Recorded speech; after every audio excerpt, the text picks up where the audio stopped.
अस्सलाम वालेकुम भाई, मेरा नाम तस्लीम है। मेरे ना गुर्दे खराब हो गए सी पिछले 2.5 साल तो मेरे डायलिसिस हो रहे ने।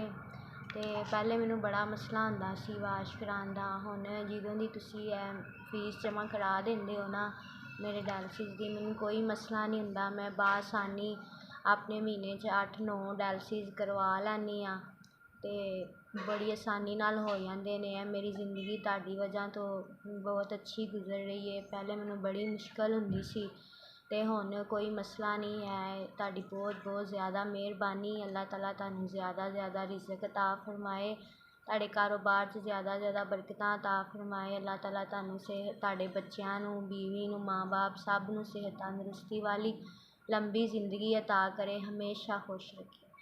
तुहाडी तरफों भाई मेरा 25,000 इस महीने की फीस 12वीं दफ़ा जोड़ी भाई है। 13वीं दफ़ा तुहाडी तरफों मेरे ना 1 महीने की डायलिसिस की फीस 25,000 रुपया जमा हो गई है। अज 2 तरीक ते 10वां महीना।